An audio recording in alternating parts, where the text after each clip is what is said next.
Bonjour, donc je vais décider de vous faire un petit podcast aujourd'hui, tout simplement parce que il y a eu des annonces du gouvernement hier, il y a eu quelque chose aussi dans ma famille qui est spécial aussi depuis lundi. Ben, depuis lundi soir, en fait, je vous parle, je vous parle de plein de choses dans le fond, dans la prochaine, probablement demi-heure, tout de suite après ceci. Vendre votre propriété, c'est facile. Mais la vendre au meilleur prix, c'est l'affaire de Mario Labrec et son équipe. Négociez dans les meilleures conditions et ne payez rien sans résultat. Pour votre vente résidentielle ou commerciale, pensez Mario Labrec, courtier immobilier Remax Accès et son équipe. mariolabrec.com.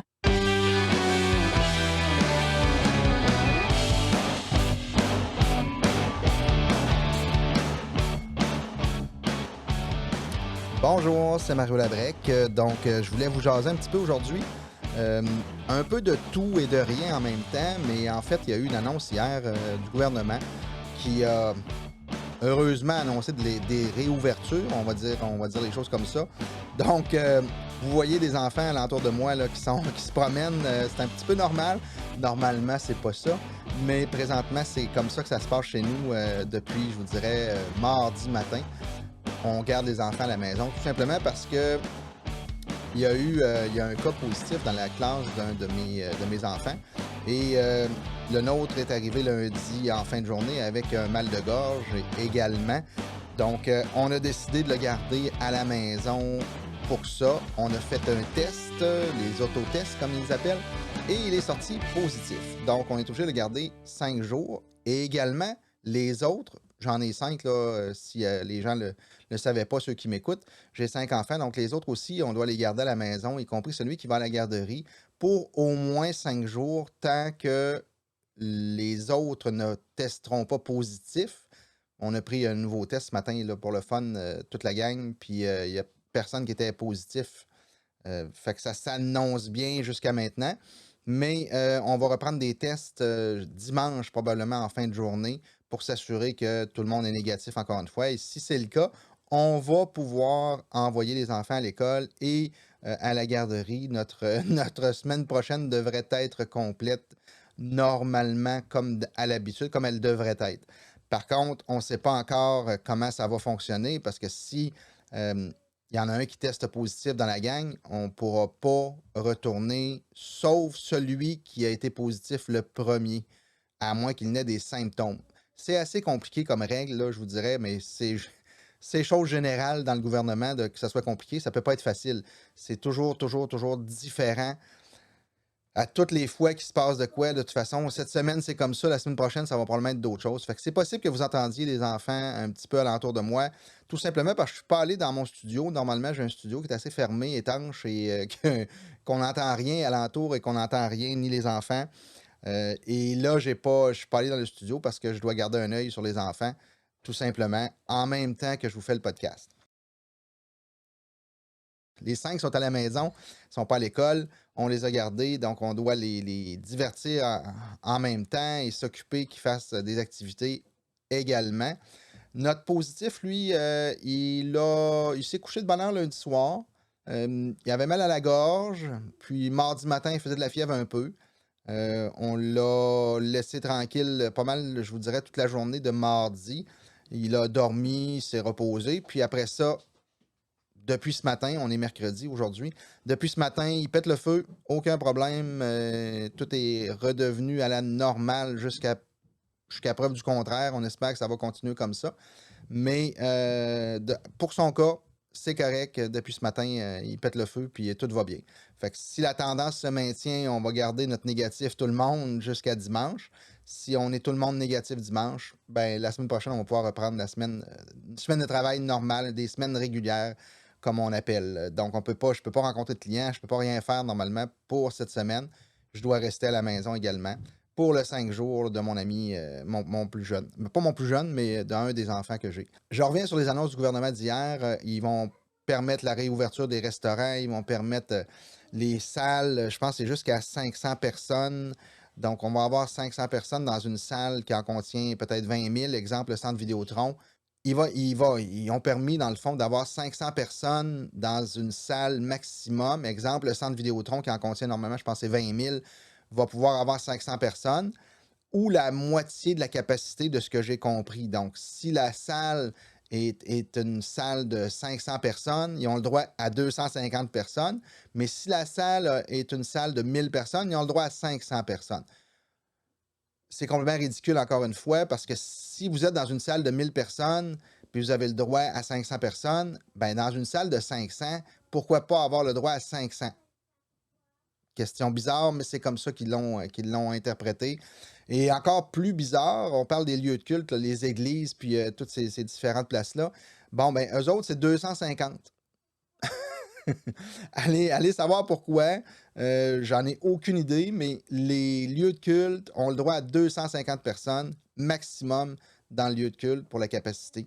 Donc, ça ne tient pas debout. C'est 250 s'ils sont à l'église, mais s'ils sont dans une salle qui en contient 1000, ils ont le droit à 500. Donc, ça ne se tient pas debout, l'histoire des lieux de culte. Là, 250 personnes maximum, c'est bien bizarre, cette façon de penser-là. Mais bon, c'est le gouvernement. Il ne faut pas s'attendre à des miracles. Là. Si c'était simple, ce ne serait pas le gouvernement. Ça, c'est mon opinion, là, comme je dis tout le temps. C'est vraiment mon opinion personnelle que je donne. Ça n'engage personne dans ça. Là. C'est mon histoire à moi, puis de la manière que moi je le vis, de la manière que moi je le comprends. Fait que, autrement dit, les capacités dans les restaurants vont être à 50 même chose. Pourquoi pas les ouvrir au complet? Supposément que le vaccin, il est bon. Supposément que ça pose pas de problème d'être vacciné, mais les vaccinés ne peuvent pas aller au restaurant. Oui, ils peuvent y aller à 50 de la capacité. C'est bizarre, encore une fois, mais c'est le gouvernement. Ça aurait été si simple de dire, écoute, là, on s'aperçoit que ça ne donne pas grand-chose là, de faire des confinements, d'empêcher le monde de sortir, d'empêcher les restaurateurs de gagner leur vie, les bars, les salles de cinéma. Les salles de cinéma, c'est la même chose. J'écoutais, je pense, c'est Gouzeau qui était content hier de l'annonce. Ben, c'est sûr qu'il ne peut pas être pas content, mais en même temps, il est sûrement pas content parce que c'est pas payant ouvrir à 50 là. Ils ne peuvent pas faire d'argent à 50 c'est à peu près sûr. Fait que je ne sais pas comment ils vont le gérer, ce côté-là. On espère tous que le gouvernement va se réveiller et qu'il va donner le go pour tout le monde. Le go pour tout le monde, c'est pas un jeu de mots, là. J'espère qu'ils vont le réaliser une fois pour toutes. Les gens sont, je pense, rendus là. Les gens veulent s'en aller dans les restos, veulent faire des sorties, veulent faire des choses. Mais c'est surtout aussi qu'on s'aperçoit que ça donne pas grand-chose de pas de pas ouvrir tous ces espaces-là, toutes ces activités-là. Les jeunes qui vont aller à l'école, ils vont. Hey, le sport, il recommence. Ben oui, juste en pratique, pas de match, pas de compétition, autrement dit. C'est ça qui mène les jeunes, les compétitions. C'est pas de s'entraîner, c'est vraiment. Ils s'entraînent pour aller dans une compétition. Alors que là, ils s'entraînent, mais ça fait 2 ans presque qu'ils n'ont pas de compétition, qu'ils ne peuvent pas aller compétitionner dans leur sport favori, dans leur domaine qu'ils aiment. Donc, c'est toutes des choses qui sont plates, mais on commence au moins à avoir des journalistes qui posent des questions un petit peu plus. Je dis un petit peu plus, pas beaucoup plus, mais un petit peu plus. Je pense que les autres à l'extérieur nous trouvent un petit peu nono. Autant dans le Canada qu'aux États-Unis ou partout dans le monde, il y a des articles d'un peu partout qui disent le Québec, qu'est-ce qui se passe au Québec? C'est comme bien bizarre comment les gens nous voient, nous perçoivent à l'extérieur. Mais je vous dirais que c'est vraiment. Hey, on est spécial, nous, au Québec, on n'est pas comme les autres, mais je ne suis pas sûr que c'est toujours dans la bonne direction qu'on peut dire cette phrase-là.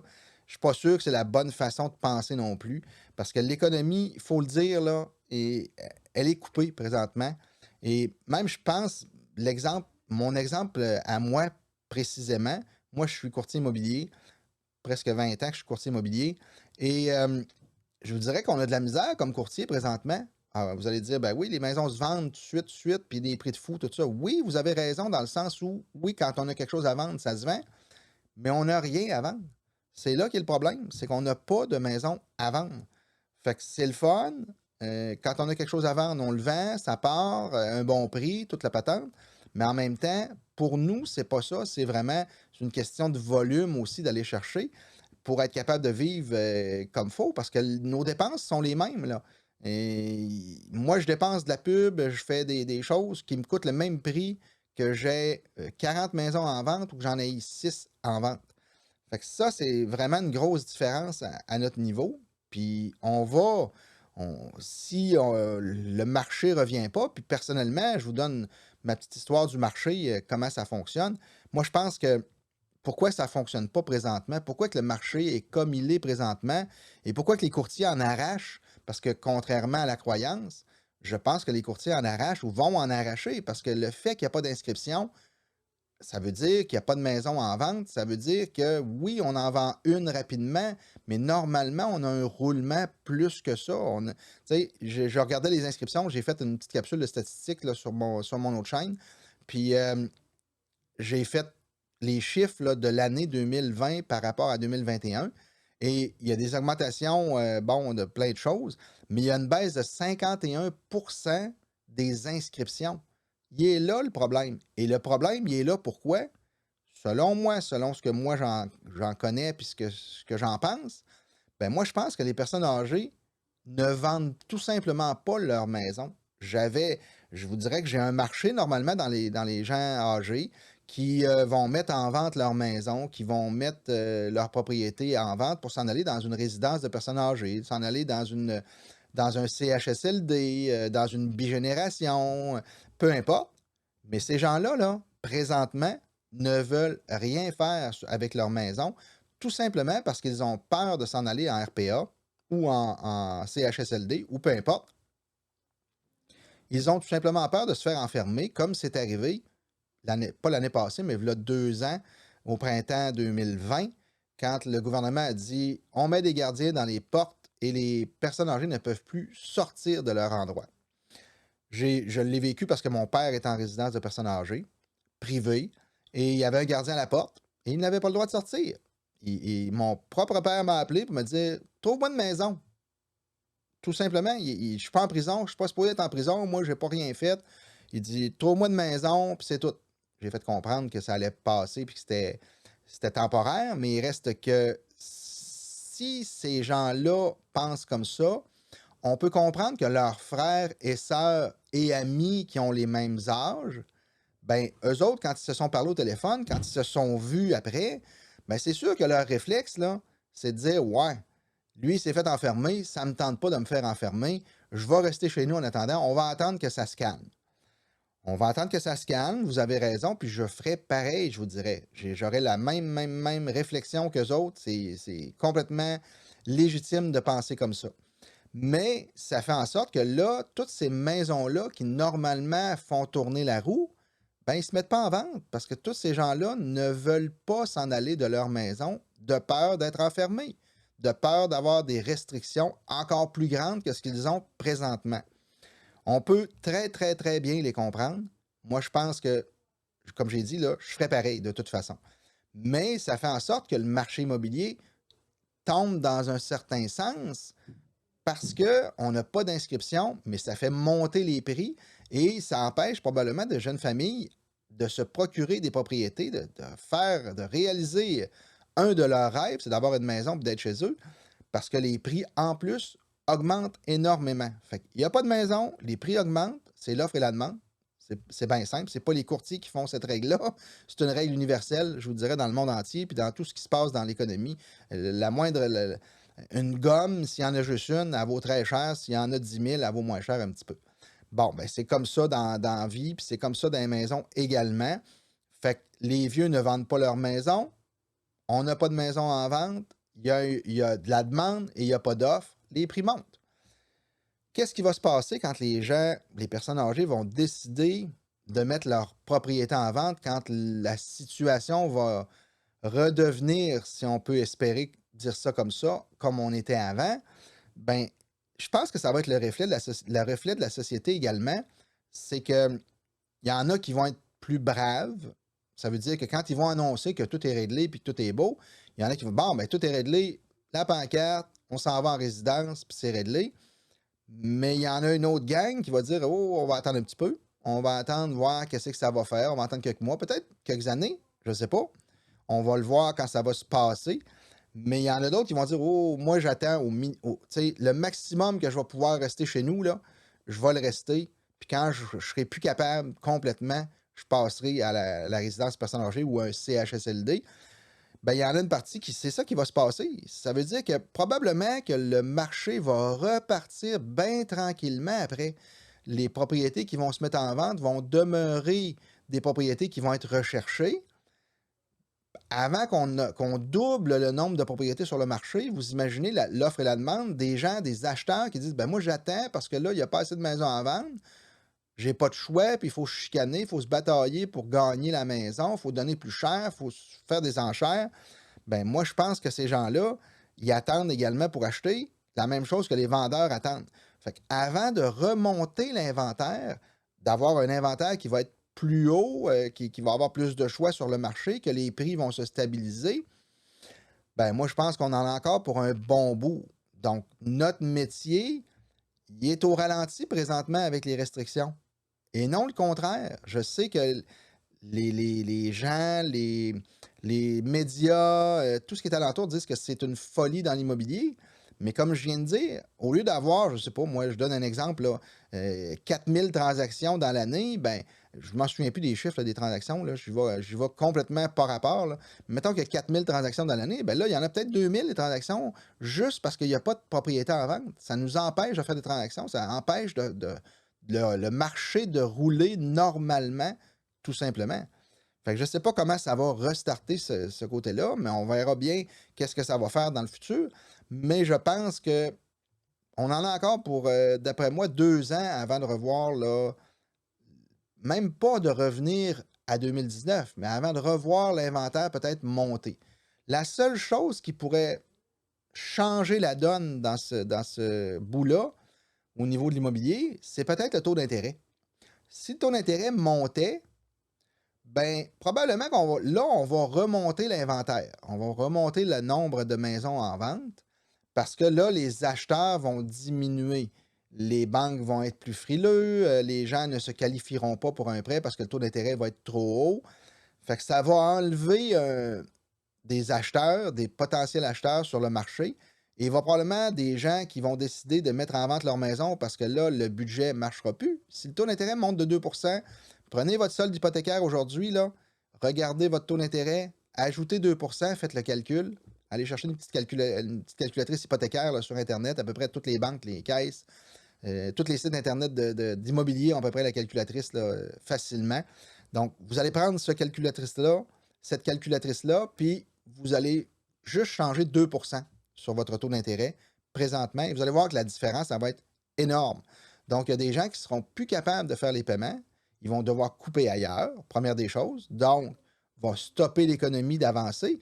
S'il faut sauver 200 pièces par mois pour récupérer, pour payer l'hypothèque, ben c'est 200 pièces qu'ils dépensaient normalement dans un restaurant, dans une sortie, au cinéma, peu importe. Ils ne le dépenseront plus au restaurant. Ils vont aller dans l'intérêt de leur propriété. C'est sûr qu'ils vont couper les restaurants avant de perdre la maison. Ils vont couper ailleurs. Puis là, vont probablement mettre en vente. Ils vont mettre en vente, dépendant du temps qu'on va. Tu sais, comment ça va se passer, là? Ça, on ne le sait pas. Il n'y a pas personne qui le sait présentement. Mais dépendant de quand ça va se passer, est-ce que la vente va se réaliser facilement? Est-ce qu'elle va se réaliser au prix qu'on va espérer qu'elle se réalise?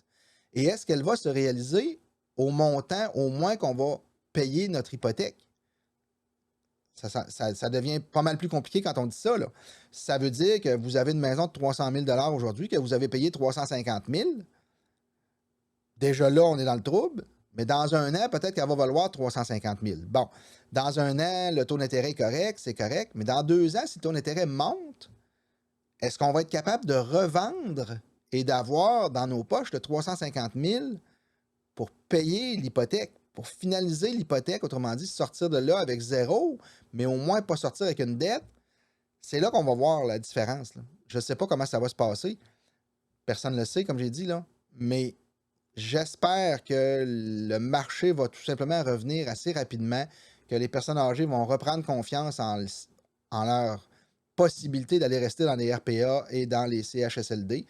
Je pense que le gouvernement a beaucoup à faire pour améliorer les services dans ces habitations-là. Et probablement qu'avec ça, les gens, les personnes âgées vont mettre en vente leur propriété, ils vont accepter d'aller faire le move. Puis vont se sentir prêts à y aller. Ils n'auront pas peur. Mais je vous dirais que les personnes âgées vont probablement avoir peur pour encore un bon bout, à moins qu'il y ait une réforme épouvantable du système de santé, puis de tous ces, ces ramifications-là, là, tout ce qui est RPA et tout ça. Ça va prendre des changements là-dedans. C'est incroyable comment c'est mal géré, c'est mal positionné comparativement à plein d'autres places dans le monde, là. Puis même pas à l'autre bout du monde. Prenez juste d'autres provinces qui sont vraiment, mais vraiment mieux organisées que nous. Je pense qu'il y a quelque chose à faire. Les gens sont souvent, ici au Québec, dans leur tête, là, ils sont souvent persuadés que c'est le meilleur système au monde qu'on a. Je vous dirais que c'est probablement à cause de la langue que ces gens-là disent ça. Probablement parce que le fait que les gens ne parlent pas anglais ou ne comprennent pas l'anglais ou ne se donnent pas la peine d'aller chercher l'information, ben tout ce qu'on se fait dire en français, c'est que la vie est belle, puis que tout va bien, puis qu'on est les meilleurs au monde. Les meilleurs au monde, si on regarde le bilan de la gestion de la COVID, je suis pas certain qu'on est les meilleurs au monde. Fait qu'il faudrait peut-être regarder ailleurs, peut-être décider, parce que je pense que le gros problème qu'on a, c'est qu'on ne décide pas de faire le changement. J'entendais, je pense que c'est le ministre Carman qui dit on va améliorer les services au soutien, je pense, la santé mentale. Tout ce qu'ils font, c'est qu'ils ajoutent de l'argent. Donc, l'année passée, je pense que c'était en 2020, il y a eu une détresse au début, ben, même pas au début, c'était à l'automne 2020. Il y a eu une détresse là, pour la santé mentale et ils ont décidé de mettre, je pense que 100 quelques millions qui sont mis à dépenser pour améliorer les gens en santé mentale, pour améliorer les services, diminuer les files d'attente, là, les listes d'attente.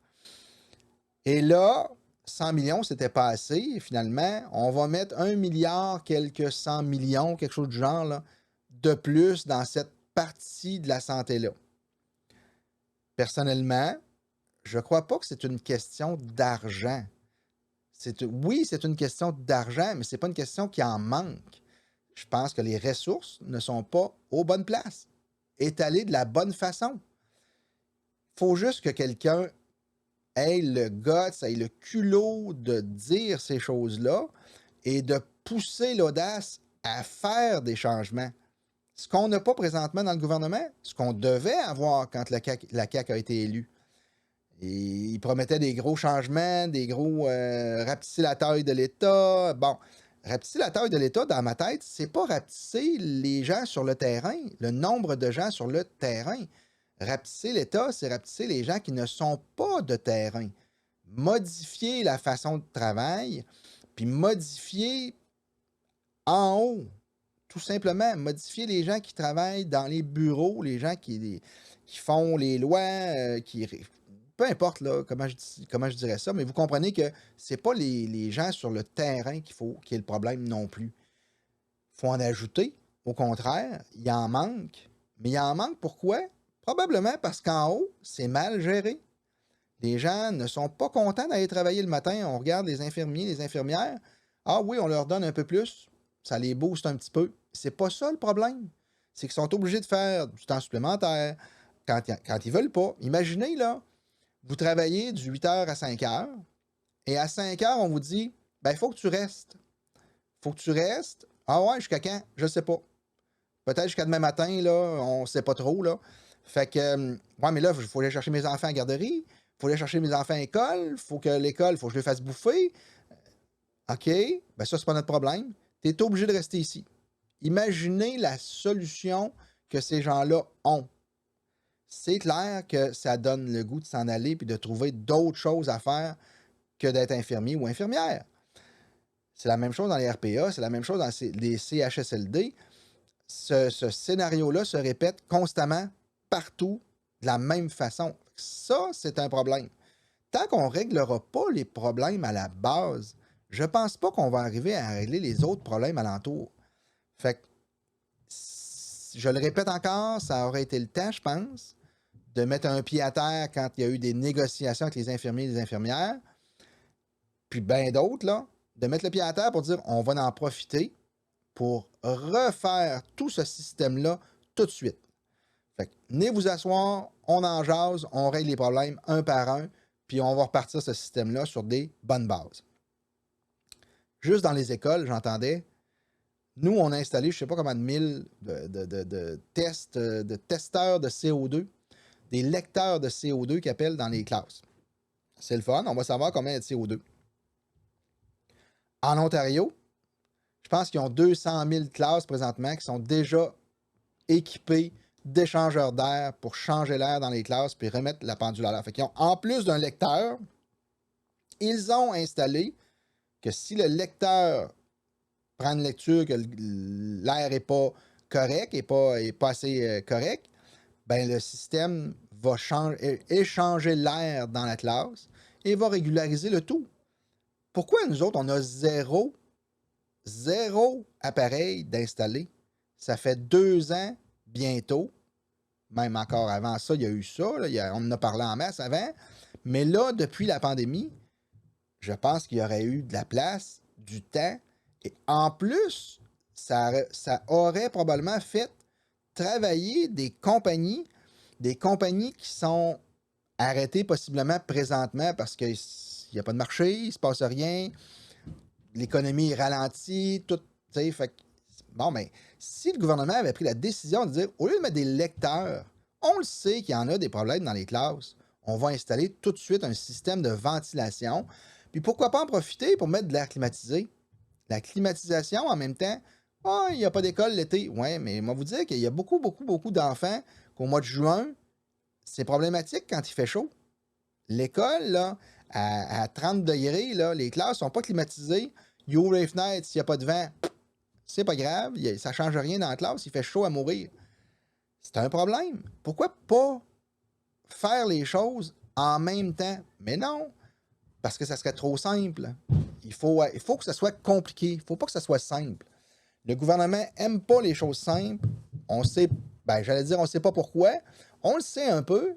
Pourquoi quand c'est simple, on va aller chercher les meilleures offres, on va aller chercher les meilleurs prix, mais on ne pourra pas faire vivre beaucoup de gens dans la gang.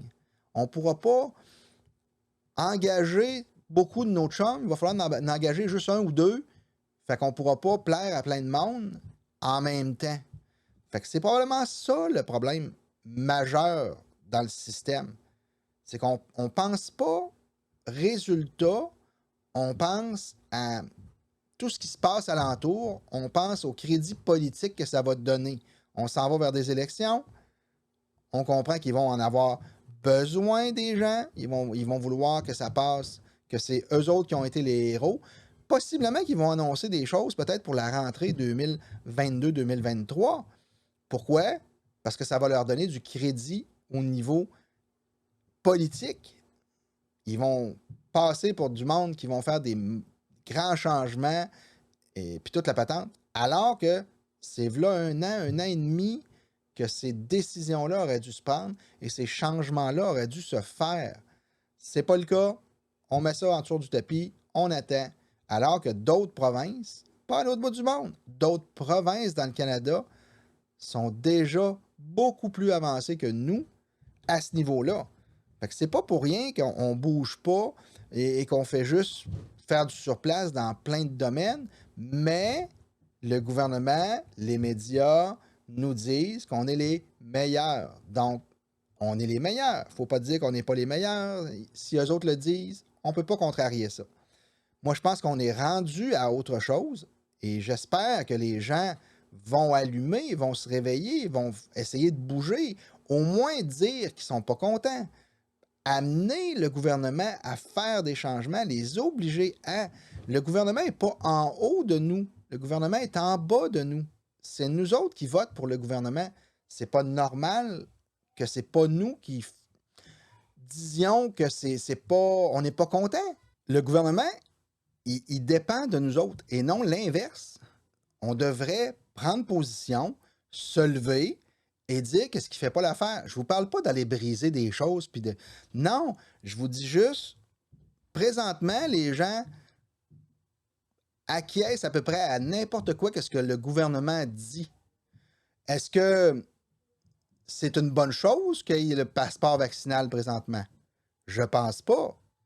Je pense que ça brime beaucoup, beaucoup, beaucoup de commerces, des commerces, mais aussi des gens qui ne sont pas vaccinés adéquatement, comme ils disent.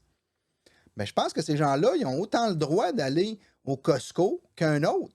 C'est prouvé que même si vous êtes vacciné, vous pouvez autant passer le virus, puis autant avoir la maladie. Donc, à partir de là, le passeport vaccinal, il ne tient pas. Pourquoi les gens ne réalisent pas ça, puis à la place vont frapper sur les gens non vaccinés, puis ils vont les écœurer dans un certain sens? Pourquoi? Ben parce que les médias présentent ça comme ça. Ils expliquent de cette façon-là que c'est les non-vaccinés qui sont problématiques partout, alors que tout ce qui est étude présentement qui sort dit complètement le contraire. Le vaccin est supposément bon pour éviter d'être hospitalisé, pour éviter d'avoir des cas graves, c'est ce qu'ils disent. Mais il n'est pas là pour éviter la transmission, mais pas du tout. Fait à partir de là, pourquoi on a un passeport vaccinal? Il sert à quoi? Si la transmission était contrôlée par le vaccin, ben là, je pense que la chose serait une bonne affaire, justement, de dire, ben, on met un passeport vaccinal parce qu'on veut contrôler la transmission. Mais là, ce qu'on a présentement, ben, c'est pas le cas. C'est pas ce qui se passe. C'est plate. C'est complètement le contraire de ce qui devrait arriver. Mais encore plus plate, les médias ne font pas leur job, les journalistes ne font pas leur job et ne posent pas de questions. Au contraire, ils disent oui, c'est tout des yes sir, autrement dit. Personne ne pose de questions, personne ne peut challenger ça. Ben, premièrement, ils peuvent pas, ils sont sur le payroll du gouvernement. Fait qu'ils sont pris. Ça ne devrait pas arriver non plus. C'est comme ça, c'est plate, mais moi j'en parle, je le sais que peut-être je ne me ferai pas d'amis quand je parle de ça, mais en même temps, j'essaye peut-être de faire allumer certaines personnes. Peu importe, là, moi je ne suis pas là pour, comment je dirais bien ça, pour changer le monde, mais j'aimerais ça qu'on soit capable de poser des questions, qu'on soit capable de vérifier avec ailleurs qu'est-ce qui se fait. Les données qu'on a, c'est quoi? Il n'y a rien qui tient debout présentement. Ils font des règles, la règle de 500 personnes maximum dans les lieux de culte à 250. Pensez-y comme il faut, là. Dans un lieu de culte, dans une église, ils ont le droit à 250 personnes. Bien, dans la salle d'à côté, si ce n'est pas considéré comme un lieu de culte, ils ont le droit à 500. Est-ce que ça tient debout? J'entendais aussi les sports, là, 18 ans et moins, 18 ans et plus, là, ils ont certains privilèges. Bon, ben, j'entendais, je me souviens pas c'est qui, je pense que c'est François Massicotte qui faisait une petite capsule là, avec sa blonde. Là. Puis justement, il parlait, lui, il dit, mettons là, que tu as un jeune de 17 ans là, qui s'en va jouer au hockey à soir. Ben, pas jouer, parce qu'il n'a pas le droit de jouer. C'est-à-dire qu'il va s'entraîner au hockey à soir de 11h à 1h du matin. OK? Et là, il arrive minuit. Le jeune de 17 ans, c'est sa fête. Il va avoir 18 ans. À minuit, il est considéré comme 18 ans. Qu'est-ce qu'on fait? Faut qu'il débarque. Faut qu'il arrête. Il peut plus s'entraîner. Il peut plus jouer. Avez-vous pensé comment c'est stupide comme règle? Oui, il faut mettre une ligne. Non, il ne faut pas en mettre de ligne. Il n'y en a pas besoin de ligne à ce niveau-là. Que vous soyez enfant, adolescent ou 48 ans, ça change quoi de s'entraîner au hockey, de jouer au hockey ou à tout autre sport, là? Ça change quoi dans les règles? Moi, je pense pas que c'est ça qui fait qu'il va y avoir plus d'hospitalisation. Parce qu'encore là, plus d'hospitalisation, c'est pas le problème. Le problème, il n'est plus là. C'est plus les hospitalisations, c'est plus le monde malade, c'est plus la transmission du virus, c'est plus le virus le problème. Le problème, c'est que le système de santé ne fonctionne pas. Il est juste là le problème. Donc, j'espère juste faire réagir des gens, faire poser des questions, peut-être être plus intéressé à c'est quoi la solution. Arrêtez de se faire chanter des berceuses par le gouvernement, puis arrêtez de dire oui, oui, oui, oui, oui, oui. Je pense qu'on est rendus à faire autre chose comme société, mais personne ne veut parler. Hey, faut pas parler. Faut pas que tu dises le contraire. Faut pas que tu dises hey, je peux-tu savoir, moi, pourquoi telle affaire? Non, non, non, non, surtout pas. C'est quoi, ça, ces questions-là? C'est pas normal, ça. Ça, c'est complètement pas normal. Je sais pas si vous avez vu le convoi de camions qui partait, je pense, de l'Alberta, je me souviens bien, pour descendre jusqu'à Ottawa. Et il y a des camions qui vont s'ajouter tout le long du parcours pour s'en aller à Ottawa, pour manifester, pour... Il y a plusieurs... il y a plusieurs personnes dans ça qui disent ah, ben là, ça n'a pas de bon sens, ça devrait pas. Ils parlent pour les camionneurs. Pourquoi ils parlent pour les camionneurs? Les camionneurs, ils sont pas d'accord. Pourquoi les gens qui organisent cette chose-là, c'est même pas dans le camionnage, puis ils se servent de la cause des camionneurs? Moi, je pense que l'idée dans ça, là, c'est pas les camionneurs en général. L'idée, ils s'en profitent parce que les camionneurs, c'est des gens quand même assez influents. Ça, je peux comprendre ce côté-là. Mais les camionneurs se lèvent debout. On devrait être le contraire, faire le contraire de ce qu'on fait. On devrait juste dire, effectivement, ils vont là pour, pas pour eux directement, ils vont là pour la règle qui n'a pas d'allure. La question du passeport vaccinal, la question de l'obligation de vaccin, juste d'être obligé d'avoir des vaccins. C'est pas logique d'obliger des gens à quelque chose comme ça. Il n'y a aucune logique dans ça. Si, dans le fond, le vaccin, il est fait pour protéger la personne qui le reçoit. Encore là, on ne peut pas trop poser de questions là-dessus. C'est assez fermé comme cercle.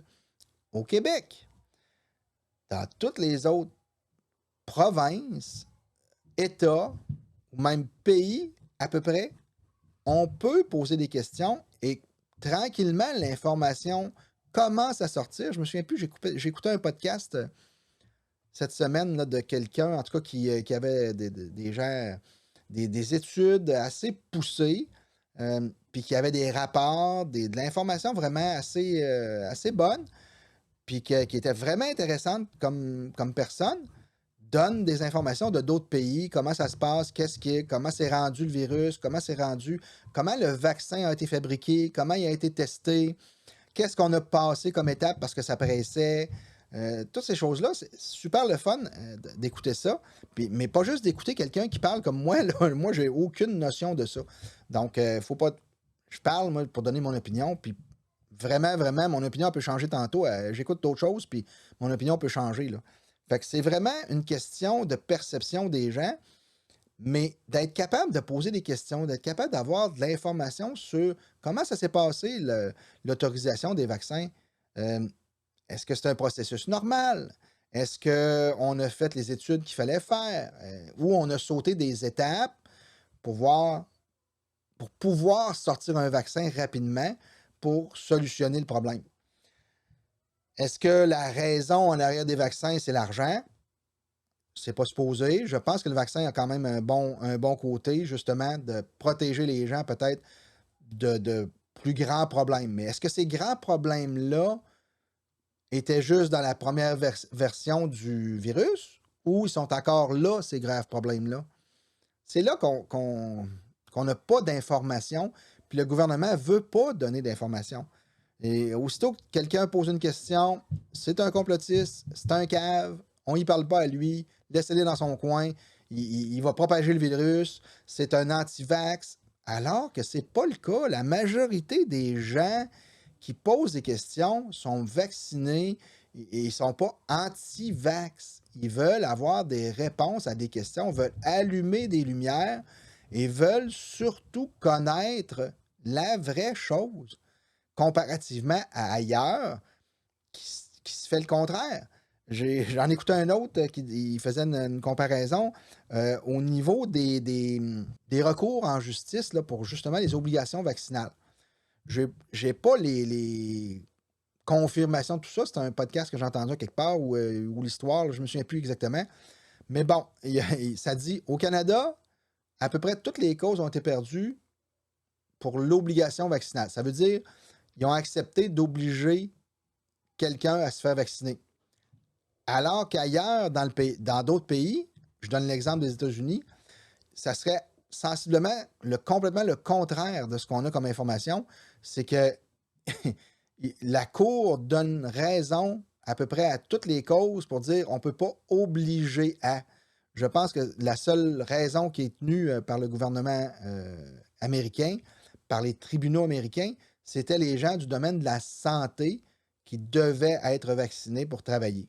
Mais les autres, je pense que toutes les causes, de ce que j'ai entendu, auraient été perdues. Je pense que Biden avait donné l'ordre des compagnies avec 100 employés et plus, les employés doivent être tous vaccinés obligatoirement. Cette cause-là, je pense qu'elle n'a pas été, elle a été rejetée par la Cour. Les gens ont débattu cette question-là, parce qu'ils ont débattu cette question-là. Le gouvernement n'a pas décidé unilatéralement que c'était ça. Il a voulu le faire, mais le processus fait en sorte que les gens peuvent poser des questions, s'opposer et aller plus loin dans le système. Alors qu'ici, personne ne peut faire ça présentement. Personne ne peut poser de questions. Si le gouvernement décide quelque chose, c'est comme ça que ça se passe. C'est pas logique. Je reviens à mon point de dire pourquoi on n'a pas le droit de poser des questions. Pourquoi on est encore en urgence sanitaire? Pourquoi? Est-ce que c'est vraiment pour protéger la population? Est-ce que ça ne serait pas pour être capable de donner des contrats sans avoir d'appel d'offres? Autrement dit, les contrats, on peut les donner à n'importe qui, à n'importe quel prix. On n'a aucun compte à rendre comme gouvernement présentement dans tout ce qu'ils font. Imaginez, quand ils ont des comptes à rendre, comment il y a de crosses qui se font. Imaginez à l'heure actuelle comment ils doivent s'en faire. Ça va être fou. Quand ça va sortir plus tard, là, quand il va y avoir des vraies questions, des vrais rapports qui vont sortir, j'espère que ça va sortir. Ben, j'espère qu'on va en avoir connaissance, puis j'espère qu'on va savoir, il est où le problème? Moi, je pense que... Mais de toute façon, au gouvernement, il n'y a personne qui est imputable de ses décisions, puis il n'y a personne qui perd d'argent ou qui perd sa job parce qu'il a fait une faute, parce qu'il a pris une mauvaise décision. Alors qu'au privé, c'est complètement le contraire. Si tu n'as pas fait ta job comme il faut, tu es imputable, tu vas perdre ta job, tu vas te faire poursuivre, tu vas devoir payer. Bon, dans le gouvernement, il n'y a personne qui sont tous à l'abri de ça. C'est pour ça, moi j'ai toujours dit, jouer avec l'argent des autres, c'est facile, c'est simple, pas compliqué, puis ça fait même pas mal quand t'en perds de l'argent parce que c'est pas la tienne. Le gouvernement, c'est comme ça. Donc, le convoi de camions, je reviens avec le convoi de camions. Je ne sais pas, vous en pensez quoi, vous autres, du convoi de camions qui se promène, qui s'en vient vers Ottawa? Moi, je pense que c'est une bonne chose. J'espère que beaucoup de gens vont réagir à ça. Je sais qu'il y a beaucoup d'argent d'accumuler, je pense. Il y a une question là, de voir comment l'argent va être dépensé. Je ne sais pas comment ils vont le réaliser, mais il paraîtrait que sur le site du convoi, il y a vraiment, ça serait assez clair, ça serait assez bien expliqué comment le processus fonctionne. Les gens, les camionneurs ont leur gaz payé, les repas, les hôtels, toutes leurs dépenses, ils doivent fournir les factures.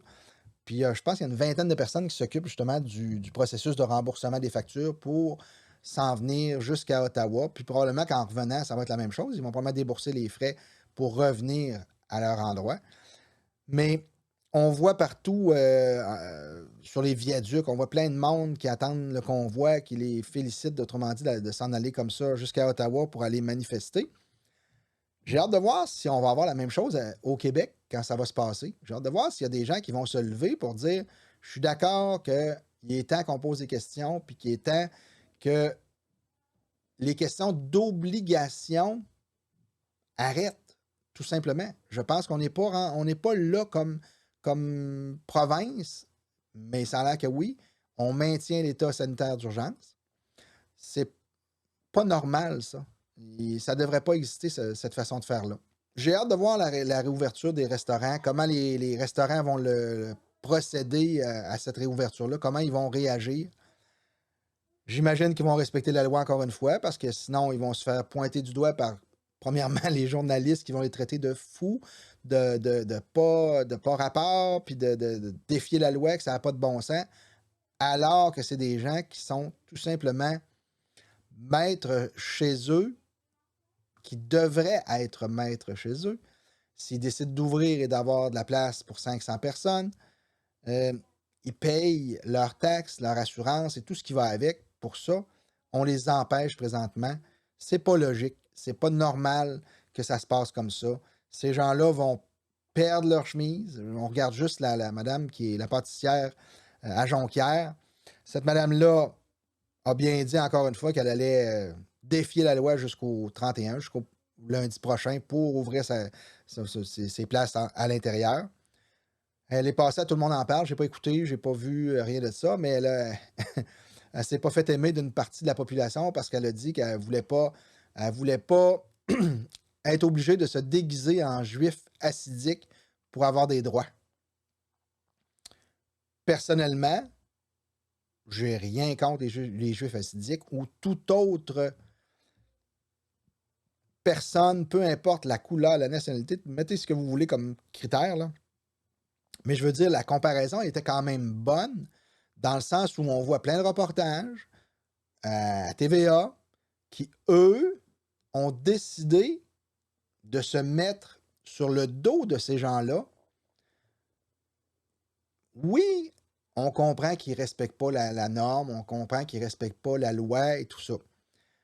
Mais pourquoi eux plus que d'autres? Parce qu'il y en a plein d'autres, là. Mais ils se sont mis sur leur cas à eux. Donc, les gens, règle générale, vont se mettre à moins aimer cette communauté-là, alors que c'est pas ça le problème. C'est les règles qui sont le problème. C'est simplement ça. Puis c'est des gens qui sont, j'allais dire, fiers de leurs principes. Oui. C'est des gens qui vont aller jusqu'au bout de leurs idées, peu importe si on la juge bonne ou pas bonne de notre côté. Mais moi, ce que je trouve, c'est qu'au moins, ils ont des convictions qui vont aller jusqu'au bout avec leurs convictions. Ils y croient. À date, le gouvernement ne les écœure pas. La police ne les écœure pas. La dame de Jonquière, moi, je pense que c'est de là qu'elle a pris son exemple en disant « Je ne vais pas me déguiser en juif assidique pour avoir des droits. » Ben, autrement dit, si j'étais juif assidique, je n'aurais pas la police qui m'écœurerait pour fermer mon commerce. Je pourrais rester ouvert. Moi, je pense juste que la comparaison, elle est là. Ça n'a aucun rapport avec le statut des gens ou peu importe. Là. Ça n'a aucun rapport pour ça. C'est vraiment au niveau gouvernement. Ces gens-là passent sous le radar tout simplement. Pourquoi? Parce qu'ils sont juifs assidiques. Les gouvernements ne veulent pas s'en aller à l'encontre de quelqu'un qui pourrait dire ben, parce que je suis juif assidique, je n'ai pas le droit de faire ça. C'est un peu le même principe que les Noirs. Pourquoi? Je suis noir, fait que tu m'arrêtes. Si j'étais blanc, tu m'arrêterais pas, même si je viens de tuer quelqu'un. Tu sais, ces comparaisons-là, moi, je pense que peut-être que oui, on pouvait en parler en 1924, là, mais je pense qu'aujourd'hui, la majorité, là, en tout cas, dans notre province, dans notre endroit, la majorité ne font pas vraiment de différence entre des personnes de couleur, des Autochtones, des Esquimaux. Je pense qu'on est capable de dire que ces gens-là, c'est des gens comme tout le monde, comme nous, comme n'importe qui, n'importe quel humain. Il faut juste avoir en tête que c'est souvent les règles qui sont problématiques dans l'équation. C'est vraiment le gouvernement décide de choses qui ne tiennent pas debout. Des règles, comme j'ai dit tantôt, 250 personnes dans un lieu de culte, puis 500 dans un autre lieu. C'est quoi le rapport? C'est comme si les joueurs de hockey avaient le droit de jouer au hockey, mais les joueurs de soccer n'avaient pas le droit de jouer au soccer. Ça ne tient pas debout. C'est deux sports différents, mais semblables. Pourquoi un plus que l'autre? Ben, c'est la même chose, moi, que je compare. Comme j'ai dit, c'est mon opinion, c'est pas la vérité pure. Moi, je pense comme ça, puis c'est comme ça que je le vois. C'est pas. Je veux pas ramener du monde de mon bord, puis je veux pas faire quelqu'un qui veut faire une manifestation, rien de ça. Mais j'espère que les gens vont poser des questions, vont apprendre peut-être à plus regarder ailleurs, comparer et non donner tout de suite un verdict avant d'avoir les versions. C'est là qu'on a notre problème, je pense.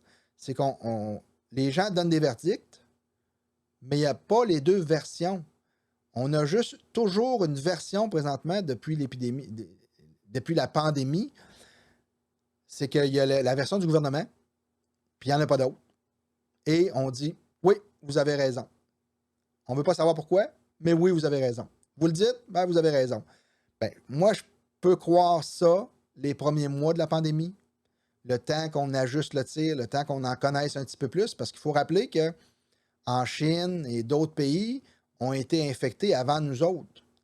Donc, on pouvait suivre exactement le processus d'ailleurs pour peut-être améliorer le nôtre avant que ça arrive. Mais là, encore pire, c'est arrivé chez nous et ça fait 2 ans que ça tourne et on n'est même pas capable d'améliorer le système depuis 2 ans, depuis que c'est arrivé au début. On n'a rien fait à part sortir de l'argent, imprimer de l'argent, je devrais dire. On n'a rien fait d'autre. On a juste imprimé de l'argent pour donner à tout le monde. On n'a pas aidé nécessairement toujours les bonnes personnes. Oui, on a aidé des bonnes personnes, mais on n'a pas fait le tour de tout ce qui se passe dans tous les domaines. On priorise certains domaines au détriment de d'autres. Tantôt, moi, je pense qu'il va y avoir des problèmes dans plein de domaines, y compris le courtage immobilier. Parce que, comme j'ai dit, le courtage immobilier, si les taux d'intérêt montent, et le système ne repartira pas, puis il y a un paquet de gens qui dépendent de l'immobilier, là. Et la construction également, c'est le même problème aussi, là. Ils vont avoir le même problème de leur côté. Fait que c'est simplement ça, moi, que je veux parler quand je fais ces podcasts-là. C'est je veux allumer des gens, je veux faire que les gens posent des questions, donnent pas leur verdict sans avoir les deux côtés, les deux parties, les deux côtés de la médaille. Moi, ma mère disait tout le temps ça, faut voir les deux côtés de la médaille. Bon, c'est pareil dans le système qu'on vit présentement. Moi, je pense qu'on devrait avoir toujours les deux versions, on devrait avoir des comparatifs. On est capable aujourd'hui, avec l'Internet qui est partout, on est capable d'avoir des chiffres quasi instantanément, mais les gens ne veulent pas avoir des chiffres, ils ne veulent même pas rien savoir. Ils demandent au gouvernement, qu'est-ce que tu dis qu'il faut qu'on dise? Ils disent pareil, point final. Ils ne veulent pas savoir pourquoi, ils ne veulent pas savoir pourquoi il y aurait une autre réponse qui pourrait être bonne ou meilleure même. On ne veut pas le savoir. On dit comme le gouvernement. Monsieur Legault a dit ça, on le croit et puis on y va. Personne n'a le droit de le questionner de toute façon. Ça, c'est un problème. Je pense qu'on devrait régler ça assez rapidement. Je pense que les gens devraient sortir. Ça, c'est une raison pour aller manifester devant le Parlement. C'est une raison pour écrire à son député. Il paraît que les députés ne répondent même plus. Mais écrire à son député, écrire aux gens du gouvernement que de plus en plus, on n'est pas d'accord avec le principe qu'on ne peut pas débattre au Parlement. C'est la moindre des choses. Poser des questions, puis voir les meilleures solutions, pas la meilleure solution d'un parti. Voir l'ensemble des solutions de tout le monde. Il y en a qui sont allumés, qui sont dans d'autres partis, qui ont probablement des solutions meilleures que celles qui sont là présentement données par la CAQ. Mais on ne veut rien savoir. On ne veut pas les savoir. On ne veut pas les connaître, ces idées-là. Fait que tant que ça va être comme ça, moi, je pense qu'on va y avoir plusieurs problèmes, autant là, économiques que de la santé mentale. Là. La santé mentale, j'ai plein d'amis qui ont des business, qui ont des compagnies, qui travaillent fort, qui ont travaillé fort, qui, là, sont découragés de voir comment ça fonctionne, qui ne savent pas quand est-ce que ça va reprendre. Les pénuries de pièces, là, de peu importe, les voitures, l'électronique. J'ai regardé tantôt, pas tantôt, mais j'ai regardé pour une caméra, je posais des questions chez un vendeur de caméras hier. Puis le gars me dit, écoute, les petites, pas chères, là, pas chères à 1000 puis 2000 pièces. Et il n'y en a plus. Les compagnies arrêtent de les faire. Puis tout ça. Mais voyons, il y a un marché là-dedans pourtant. Oui, mais il dit, les compagnies n'ont plus de pièces. Fait que c'est sûr qu'ils prennent les pièces qu'ils ont. Ils vont faire des caméras de 5 000 $ à la place avec ces pièces-là parce qu'ils font plus d'argent en vendant une caméra de 5 000 qu'en vendant une caméra de 1 000. Fait que ça, il y a un problème là-dessus aussi. Fait que les gens, je parle juste de caméra, là. Imaginez l'ensemble de n'importe quoi, là. C'est de même dans tout. Les caméras, les autos, les maisons, il manque de pièces, il manque de plein de choses partout. Et là, on va régler ça comment? Est-ce que c'est un problème d'argent? Je pense pas que ce soit un problème d'argent. Moi, je pense que c'est un problème de ressources. C'est un problème de règles qui empêchent les gens de travailler. Les gens qui veulent travailler. La personne qui veut prendre le risque de l'attraper, la COVID, est-ce qu'elle peut, elle, prendre ce risque-là? Moi, je pense que oui. Tout simplement. C'est mon opinion. Je ne détiens pas la vérité absolue, mais je donne mon opinion simplement. Fait que le vaccin est supposément pour protéger la personne qui le reçoit. Si la personne qui n'en a pas décide de ne pas en avoir, mais décide de travailler, ben moi, je pense qu'on ne devrait pas l'empêcher de travailler. Si elle la pire, si elle l'attrape, elle va avoir les conséquences, supposément, qui sont pires que ceux qui sont vaccinés. On saura probablement dans quelques années qu'est-ce que ça va faire, puis la vérité là-dessus, ça va sûrement sortir. Mais pour l'instant, moi, je pense qu'on peut au moins poser des questions, puis amener différents points de vue sur plein de décisions qui sont prises présentement sans justement avoir les deux côtés de la médaille. Je vous laisse avec ça. Je vous reviens probablement dans quelques jours pour un autre podcast. Je m'amuse avec ça. Je m'amuse en faisant ça. Je m'amuse à raconter des histoires que je vois alentour de moi. J'espère juste que ça va réveiller des gens et que ça va allumer du monde pour faire peut-être un meilleur endroit à vivre. Parce qu'il y a plein de monde là, qui traverse l'autre côté. Hein. Il y a plein de monde qui s'en vont aux États-Unis. Il y a plein de monde qui vendent tout ce qu'ils ont ici puis débarrassent la place. Là. J'ai encore vu un petit cousin qui s'est affiché, là, et eux autres sont en train de tout vendre, puis ils s'en vont, justement. Ils déménagent de place, ils s'en vont du Québec. Ils ne seront plus ici. Fait que ça, il y en a plein de ça. C'est plate.